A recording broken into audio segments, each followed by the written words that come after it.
اس کی نزدیکی، اس کے ہاتھوں کا لمس، کمرے میں چھایا ایک رومانی سحر، ہر ایک چیز اس لڑکی پر اثر انداز ہو رہی تھی۔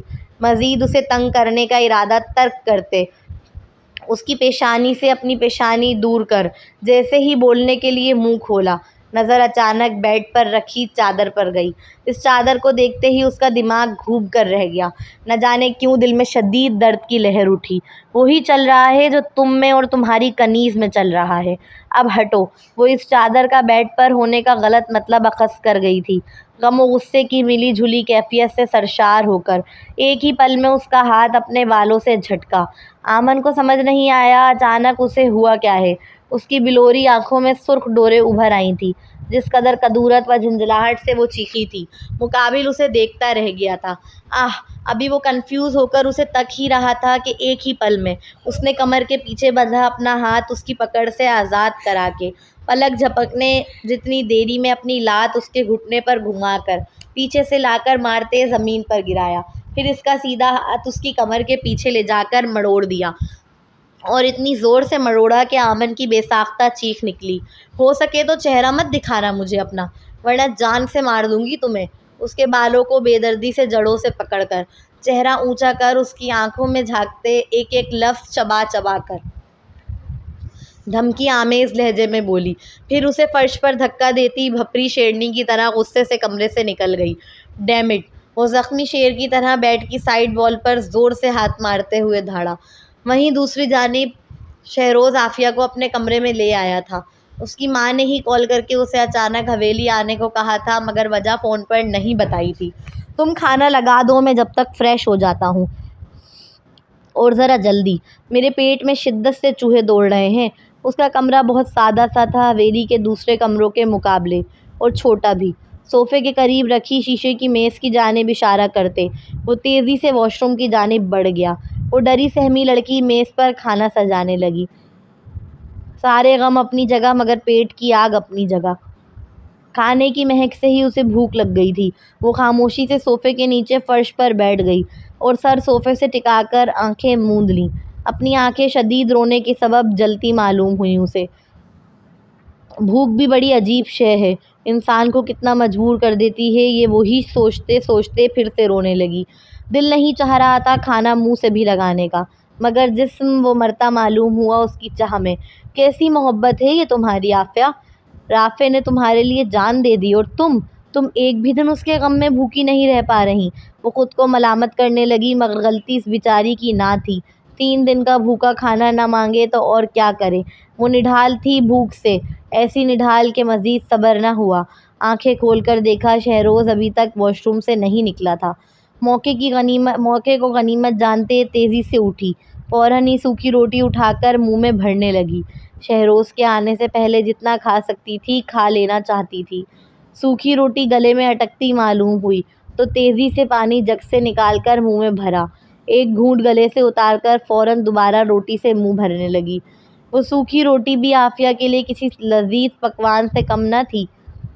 آرام سے کھاؤ، کھانا بھاگا تھوڑی جا رہا ہے۔ ابھی وہ پہلی روٹی کو منہ میں بھر کر دوسری روٹی ہاتھ میں اٹھا ہی رہی تھی کہ اچانک کانوں کی سماعت سے شہروز کی آواز ٹکرائی۔ وہ پتھر کی ہوئی ایک لمحے کے لیے، مگر روٹی نہ چھوڑی، جیسے روٹی ہی میں اس کی جان ہو، یہ نہ ملی تو مر جائے گی۔ فوراً روٹی اپنی مٹھی میں چھپا کر کمر کے پیچھے کی، اور شرمگی سے نظریں جھکائے سیدھی کھڑی ہو گئی۔ کیا چھپایا تم نے پیچھے؟ وہ چھوٹی آنکھیں کر تجسس سے کسی تفتیشی افسران کی طرح پوچھنے لگا۔ وہ فوراً سر نفی میں ہلانے لگی، مگر منہ سے کچھ نہ بولا، بولتی بھی کیسے، منہ روٹی سے جو بھرا ہوا تھا۔ اچھا بیٹھ جاؤ، مجھے کمپنی دے دو، وہ کیا ہے نا، مجھے اکیلے کھانا پسند نہیں، نرمی سے کہتے وہ صوفے پر آن ٹکا اور کھانا شروع کر دیا۔ نگل لو۔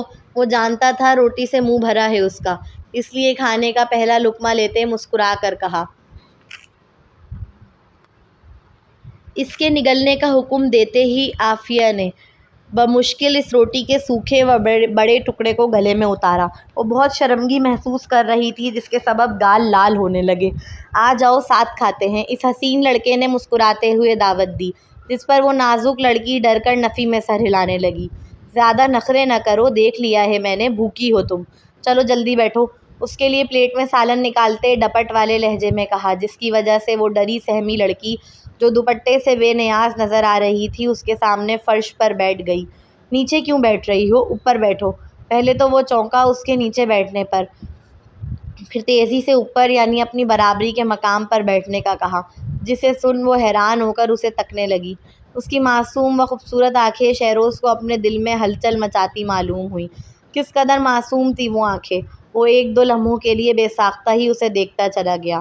وہ اسے ملازمہ گمان کر رہا تھا۔ اس کے نزدیک جس قدر اس کی معصوم و بھولی آنکھیں تھیں وہ کوئی بھاگی ہوئی بدکردار لڑکی ہو ہی نہیں سکتی تھی۔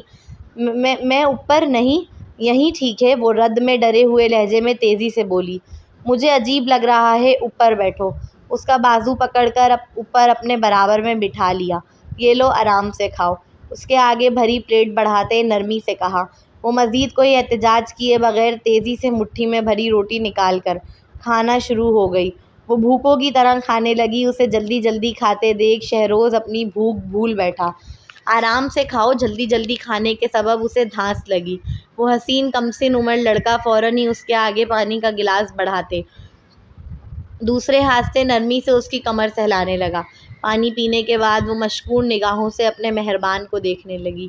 پلیز ایسی آنکھوں سے مجھے نہ دیکھو، ورنہ مجھے تو پیار ہی ہو جائے گا۔ شاید وہ لڑکی نہیں جانتی کس قدر غضب ڈھا رہی تھی اس کی معصومیت جھلکاتی آنکھیں اس نوجوان پر۔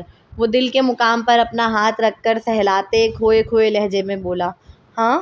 عافیہ ناسمجھی سے، یہ میں کیا بول رہا ہوں؟ نہیں، کچھ نہیں، کھانا کھاؤ تم۔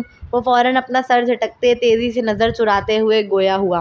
عافیہ تو پہلے ہی بھوکی تھی، اس کی بات کو نظر انداز کر واپس کھانا کھانے لگی۔ وہ بھی مسکراتے ہوئے اس کے ساتھ کھانا کھانے لگا۔ یہ حویلی میں پہلی بار تھا کہ ایک کنیز کو برابری کے مقام پر بٹھا کر کھانا کھلایا جا رہا تھا۔ شہروز حویلی کے دیگر مردوں کے مقابلے کچھ زیادہ ہی رحم دل و نرم شخصیت کا مالک تھا، ساتھ ساتھ جذباتی بھی۔ نام کیا ہے تمہارا؟ اس نے اچانک نام پوچھا تو عافیہ نفی میں سر ہلانے لگی۔ کیا نام نہیں ہے کوئی تمہارا؟ عافیہ، وہ اٹکے لہجے میں، او یہ کیسا نام ہوا؟ عافیہ، مقابل بھولا سا چہرہ بنائے الجھے لہجے میں استفسار کرنے لگا۔ نہیں عافیہ، وہ تصحیح کرنے لگی۔ نہیں عافیہ، یہ تو میں نے پہلی بار سنا ہے۔ وہ عجیب سا منہ بنا کر بولا، مطلب میرا نام صرف عافیہ ہے؟ اس بار وہ بغیر اٹکے بے خوف لہجے میں بولی تو وہ مسکرا دیا۔ سمجھ آ گیا تھا مجھے، میں تو صرف تنگ کر رہا تھا تمہیں، وہ مسکراتے ہوئے گویا ہوا۔ کھانا کھانے کے بعد وہ سارے برتن ٹرے میں رکھ کر کمرے سے جانے لگی تو اسی وقت کنیز بانو شہروز کی ماں کمرے میں داخل ہوئی۔ امی جان، وہ مسکراتے ہوئے تیزی سے اٹھ کر ان کے گلے لگا۔ اگلا سین، وہ تہہ خانے میں پہنچی تو آنکھوں سے آنسو بہنا بند نہیں ہو رہے تھے۔ نہیں جانتی کیوں مگر دل کے مقام پر بہت بھاری پن و تکلیف محسوس کر رہی تھی۔ بی بی جی آپ آ گئیں، شکر ہے خدا کا۔ نوری اسے دیکھتے ہی شکر ادا کرنے لگی۔ آپ رو کیوں رہی ہیں؟ اسے روتا دیکھ وہ فکر مند لہجے میں پوچھ اٹھی۔ پتہ نہیں، بس یہاں بہت تکلیف ہو رہی ہے۔ اپنے دل کے مقام پر ہاتھ رکھ وہ روتے ہوئے بولی۔ اسے نہیں سمجھ آ رہا تھا کیوں اتنی تکلیف ہو رہی ہے اسے، کیوں آمن کا عمل اس پر اتنا اثر انداز ہو رہا ہے۔ وہ کوئی پہلا مرد تو نہ تھا حویلی میں جس نے اپنی کنیز کے ساتھ غلط معاملہ کیا ہو۔ یہ ظلم و ستم تو شروع سے اس حویلی کی ریت رہا ہے، پھر آمن کیسے ان سے الگ نکل آتا؟ نوری، کیا مجھے اپنی گود میں سر رکھ کر سونے دو گی؟ تھوڑی دیر مجھے سونا ہے۔ یہ اس کی عادت تھی، جب کبھی بچپن میں بہت دکھی ہوتی تو اپنی ماں کی گود میں منہ چھپا کر روتی۔ وہ کیوں رو رہی تھی اسے نہیں سمجھ آ رہا تھا۔ آمن تو اس کے دشمنوں میں سے ایک تھا، وہ کون سا اس سے محبت کرتی تھی یا واقعی اس سے شادی کرنے والی تھی؟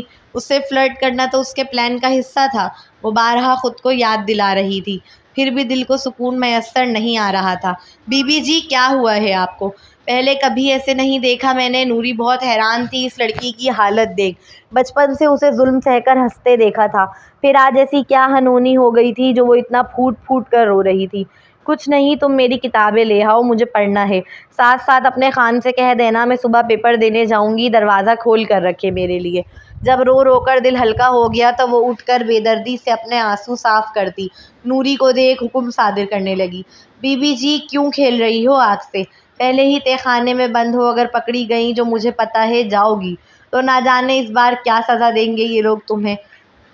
نوری فکر مند ہو کر سمجھانے لگی۔ جا نہ یار، دماغ مت کھا، زیادہ سے زیادہ کیا کر لے گا میرا وہ ابلیس باپ؟ مارے گا نا، وہ تو ویسے بھی مارتا ہے، ایک دو زیادہ ٹکا دے گا اور کیا۔ وہ خاصا چڑھتے ہوئے لاپرواہی سے بولی تو نوری اس لڑکی کا منہ دیکھ کر رہ گئی۔ سوری عافیہ، میں تمہیں کالے بلے سے نہیں بچا سکی، مجھے امید نہیں تھی وہ اتنا گھٹیا نکلے گا۔ پر کیوں نہیں تھی یہ سوچ کر خود پر غصہ آ رہا ہے، میں نے کیوں اس کالے بلے کو حویلی کے مردوں سے الگ گمان کیا؟ کیوں وہ جیسے تنہائی میں خود پر بگڑی ہو۔ اگلا سین: تم کہاں چلی گئی تھی؟ عافیہ کھانے کی ٹرے رکھ کر واپس آئی تو وہ برہمی سے استفسار کرنے لگا۔ وہ اس کا غصہ دیکھ وہ بیچاری کانپنے لگی۔ رات کے دوسرے پہر اس جلاد کا انتظار کرنا عافیہ کو خوفزدہ کر گیا تھا۔ اس نے تیزی سے اپنی قمیص کا دامن مٹھی میں بھینچا، اس لڑکی کے کپکپاتے وجود کو دیکھ کر بھی اندیکھا کر۔ جب وہ قریب آنے لگا تو نازک جان دروازے سے جا لگی۔ تم تو ایسے ڈر رہی ہو مجھ سے جیسے کھا جاؤں گا تمہیں۔ اپنا ایک ہاتھ دروازے پر ٹکا کر اس کے قریب کھڑے ہو کر فرصت سے اس کے کپکپاتے وجود کو دیکھتے جب وہ بولا تو عافیہ کو اپنی جان نکلتی معلوم ہوئی۔ مجھ سے نکاح کر لیں پلیز، بمشکل اپنے وجود میں ہمت جمع کر منتی انداز میں بولی، نظر جھکائے رکھی اس کے حکم کے مطابق۔ تجھ سے نکاح کروں؟ تجھ جیسی غلیظ عورت سے جو نہ جانے کتنی ہی راتیں ایک غیر مرد کے ساتھ کاٹ چکی ہے؟ تجھ جیسیوں کو دل بہلانے کے لیے رکھا جاتا ہے صرف؟ بہت شوق تھا نا اپنے یار کے ساتھ بھاگ کر خود میں لگی آگ بجھانے کا؟ انوکھی تھی تو گاؤں میں جو جوان ہوئی تھی، اب تڑپتی رہے کیونکہ میں تو تجھے ہاتھ بھی نہیں لگانے والا۔ جیسے شیر کو گوشت کا مزہ منہ لگ جائے تو اس کے بغیر وہ نہیں رہ پاتا، وہی حال شیرنی کا بھی ہوتا ہے۔ تجھے مزہ لگ چکا ہے مرد کے چھونے کا۔ تو ابھی وہ بول ہی رہا تھا کہ ایک زوردار تھپڑ اس کے چہرے پر آن پڑا۔ عافیہ نے پوری جان سے مارا تھا وہ تھپڑ، وہ نہیں جانتی اتنی طاقت کہاں سے آئی اس میں۔ آمن بخش چودھری اس کی پاک دامنی پر کیچڑ اچھال رہا تھا، وہ برداشت نہ کر سکی۔ غیر متوقع پڑا وہ تھپڑ ایک دو ثانیوں کے لیے آمن کو سکتے میں ڈال گیا۔ یقین نہ آیا وہ کپکپاتی سی نازک لڑکی اس پر ہاتھ اٹھانے کی جرت بھی کر سکتی ہے۔ آمن بخش چودھری کا یہ روپ اگر سونی دیکھ لیتی تو یقیناً اس وقت آنسو نہ بہا رہی ہوتی۔ مرد ہر عورت کے لیے ایک جیسا نہیں ہوتا، خاص طور پر مفت میں ملی عورت کے لیے۔ جہاں سونی کے لیے اس کی حدود تھی، وہیں بیچاری عافیہ کے لیے اس کی کوئی حدود نہ تھی۔ زخمی شیر کی طرح بھپر کر اگلے ہی پل اس کا گلا پکڑ کر دبانے لگا۔ دباؤ گلا، ٹھیک طرح نہیں دبا رہے تم، میں سانس لے پا رہی ہوں ابھی۔ اسے لگا تھا وہ ڈرے گی، بھیک مانگے گی اس سے زندگی کی، مگر الٹا وہ تو اسے اور اکسا رہی تھی کہ جان سے مار دے اسے۔ وہ کون سا جینا چاہتی تھی؟ کیا وہ نہیں جانتی تھی کنیز بنا کر اپنی ہوس کا نشانہ بنائے گا یہ جلاد دن رات اسے؟ سزا کے نام پر اس کا جسم نوچے گا جس کا اس شخص سے کوئی حساب نہیں۔ اگر بالفرض اس نے کوئی گناہ کیا ہے تو اس کا اور اس کے رب کا معاملہ ہے۔ اس کا جسم نوچ کر اپنی ہوس کا بار بار نشانہ بنانا یہ کیسے درست ہو گیا؟ بار بار سزا بھگتنے کے بعد بھی وہ گندی ہی رہے گی اور اسے سزا کے نام پر اپنی ہوس کا نشانہ بنانے والا مرد ہمیشہ پاک ہی رہے گا، عزت دار ہی رہے گا، اس کی شان میں کوئی کمی نہیں آئے گی دنیا کے سامنے۔ وہ ایک لڑکی کی زبردستی عزت لوٹ کر جب صبح کمرے سے نکلے گا تو ماں پہلے کی طرح گلے لگائے گی، جبکہ وہ خود ایک عورت ہے۔ اس کی دادی اس کا ماتھا چومے گی جبکہ وہ بھی ایک عورت ہے۔ اس کی پھپھو، چاچی، خالہ سب پہلے کی طرح اس پر واری جائیں گی جبکہ وہ سب بھی عورتیں ہیں۔ واہ رے عورت، واہ رے انصاف! شاید تبھی عورت کو جاہل رکھا جاتا ہے اور ان کی سوچوں کو محدود، کیونکہ پڑھ لکھ لیں گی تو ایک دوسرے کے حقوق کے لیے لڑیں گی۔ پھر کوئی عورت کسی دوسرے عورت کو نوچنے نہیں دے گی، اپنے بیٹے، پوتے، باپ، بھائی، داماد کو۔ اس کے پاؤں زمین سے اٹھ گئے تھے، سانس گھٹنے کی سبب وہ پھڑپڑانے لگی۔ اس کا چہرہ مکمل سرخ پڑ گیا تھا، آنکھیں ابل کر باہر آنے لگی۔ اسے لگا وہ مر گئی، اس کی روح کو نجات مل گئی، اب وہ بھی اپنے ماں کے پاس پہنچنے والی ہے۔ بس کہ اچانک آمن نے اسے زمین پر پٹک دیا، جس کے بعد وہ گہری گہری سانسیں بھرنے لگی۔ چھوڑ کیوں دیا؟ مارو مجھے! وہ فوراً خود کو سنبھال کر اس کا ہاتھ پکڑ کر واپس اپنے گلے پر لگا کر حلق کے بر چیخنے لگی۔ وہ الگ بات ہے چیخا نہیں جا رہا تھا اس سے۔ وہ لڑکی آمن کو اس لمحے پاگل لگی۔ مارو، میں نے کہا مجھے مارو، مار دو مجھے! وہ چیخ رہی تھی مگر مقابل نے گلا نہ دبایا۔ اس کی وہ معصومیت جھلکاتی آنکھیں شدید کر